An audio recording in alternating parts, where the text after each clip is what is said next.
Сәлем құрметті тоқтылар, бұл сіздерге арналған қараша айына толық жылды жорамал. Қараша айы тоқтылар үшін көбіне қаржылық шешімдер және рухани тазалықтың кезеңі. Бұл айда өмір сізге ішкі және сыртқы тепе-теңдікті, яғни баланс табуды үйретеді. Сізге жылдам әрекет етудің орнына ойланып қадам басу қажет болады. Көптеген жағдайларда баяу, бірақ сенімді ұстанымы тиімді болады. Ай бойына қаржы, табыс және біреумен ортақ ресурстар, бюджет тақырыптары маңызды рөл атқарады. Сондай-ақ Меркурий планетасының ретроградтық қозғалысы, яғни артқа қарай жүрісі, көптеген келісімдер мен құжаттық мәселелерді қайта қарауға итермелейді. Жалпы айдың фоны туралы айтатын болсақ, қандай планеталар белсенді болатыны туралы. Бұл оның ішінде Юпитер, сәттілік планетасы 12 қарашадан бастап ретроградқа бұрылады. Өткен мүмкіндіктер қайта оралады. Толығырақ ол туралы алда айтамын. Меркурий ретроградта 9 мен 29 қараша аралығында болады. Бұл шешімдерді асықпай қабылдау, құжаттарда мұқият болу керек. Марс планетасы сіздің тоқтылардың басқарушы планетасы. 4 қарашадан бастап мерген белгісіне өтеді, ал тоқтылардың бұл 9 секторын қозғайды. Ол туралы да алда айтамын. Сонымен қатар Венера планетасы Саршаянда болады. Бұл ортақ қаржы мен эмоциялық тереңдік туралы тақырыптарды көтереді. Және толған ай айдың толуымен жаңа айға тоқталамыз. Толған ай бұл айда 5 қарашада торпақтарда болады. Сіздің 2-ші үйді қозғайды. Ол жеке табыс пен мүлік тақырыбына байланысты. Және жаңа ай Саршаян белгісінде туады. Ал тоқтылар үшін бұл сіздің 8-ші секторды қозғайды. Ол қаржылық және рухани жаңару туралы. Енді айдың әрбір маңызды күндеріне тоқталатын болсақ, 1-2 қарашада Венера мен Юпитер планеталарының квадраты болады. Бұл қос энергия бір-біріне қарсы әсер етеді. Бұл күндері артық шығын немесе қате қаржылық шешім болуы мүмкін. Сезім мен логика бір-бірімен қақтығысады. Бірде ұнайды, бірде күмән туады. Бұл күнге кеңес сатып алу және келісімдерді кейінге қалдырыңыз. 4 қарашада Марс планетасы мен Уран планетасының оппозициясы болады. Бұл сіздің басқарушы планетаңыз Марс мерген белгісіне өтеді. Бірақ Уранмен кернеулі аспект құрып, жүйке мен энергияны сынайтын болады. Бұл күтпеген оқиғалар мен дағдарыстың күні. Бұл күні сонымен қатар жұмыс, техника, интернет немесе жол мәселелерінде кідірістер болады. Бұл күнге кеңес жылдам шешім қабылдамаңыз, эмоцияңызды бақылап және көлікте абай болыңыз. 5 қарашада аспанда ай торпақ белгісінде толады, ал тоқтылардың бұл 2-ші секторында болады. 2-ші сектор бізде қаражат, қаржы, ақшаға байланысты. Сондықтан бұл жерде қаржы және мүлік секторындағы нәтижелердің күні. Ақша, сыйақы, төлем немесе бұрынғы мәселенің шешімі келеді. Кейбір тоқтылар ұзақ күткен ақшаны алады, ал кейбірі маңызды үлкен бір нәрсені сатып алуға қадам жасайды. Материалдық шешімдерге байыппен қараңыз. 6 қарашада Венера планетасы Саршаян белгісіне өтеді. Тоқтылар үшін бұл сіздің 8-ші секторды қозғайды. Бұл кезең эмоциялық және қаржылық тереңдіктің уақыты. Біреумен бөлісетін, яғни ортақ қаржы, ортақ бюджет, инвестициялар, несиелер, сыйлықтар және серіктестік қаражат тақырыптары белсенді болмақ.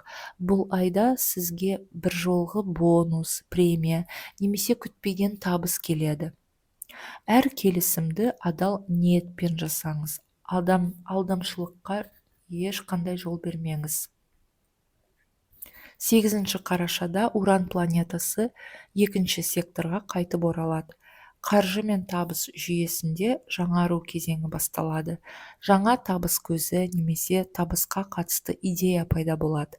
Мысалы, қосымша жұмыс, интернет арқылы онлайн табыс не жеке бизнес бастау туралы ой тууы мүмкін. Жаңа тәсілдерге ашық болыңыз, олар тұрақты нәтиже береді. 9-12 қараша аралығында Меркурий планетасы ретроградта болады, яғни артқа қарай жүреді.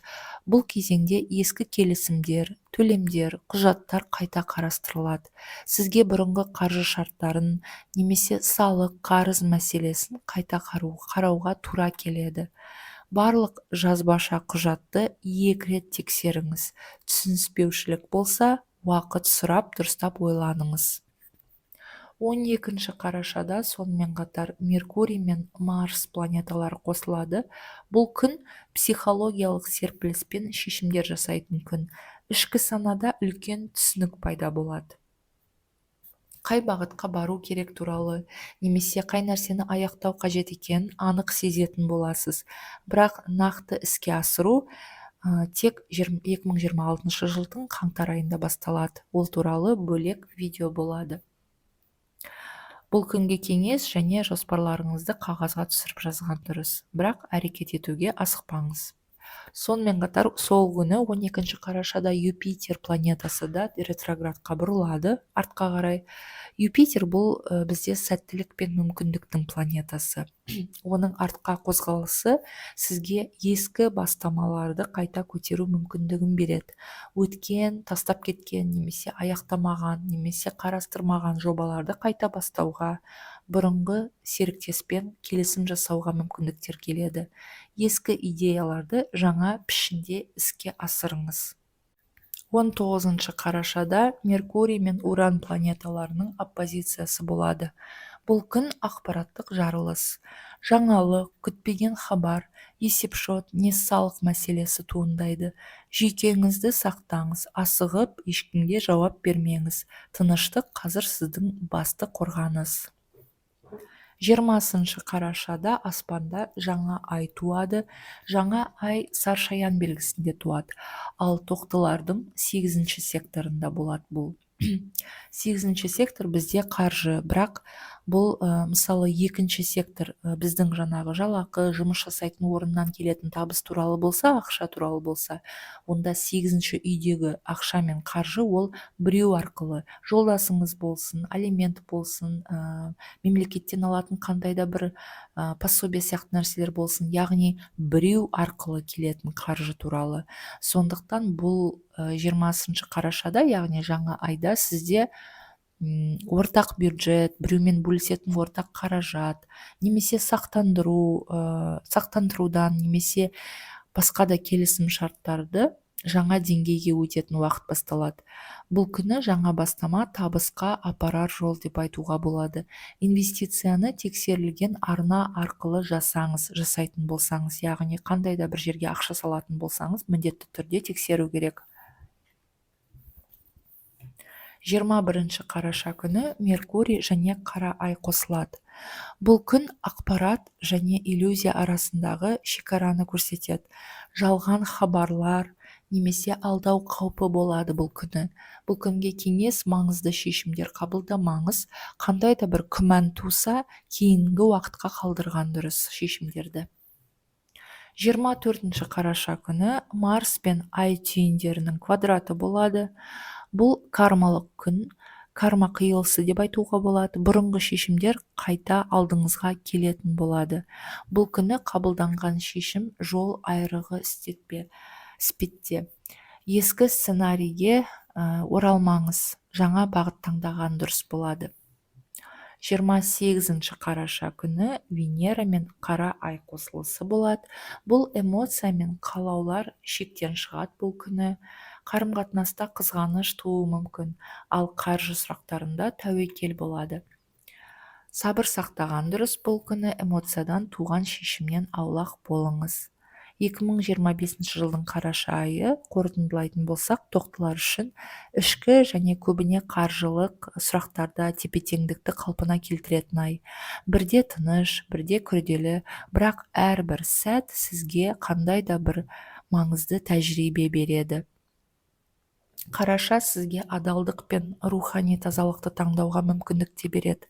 Не жасырын болса айқындалады, ал сіз өз күніңізді өзіңіз жарқырата білетін боласыз. Құрметті тоқтылар, мен сіздерге сәттілік тілеймін.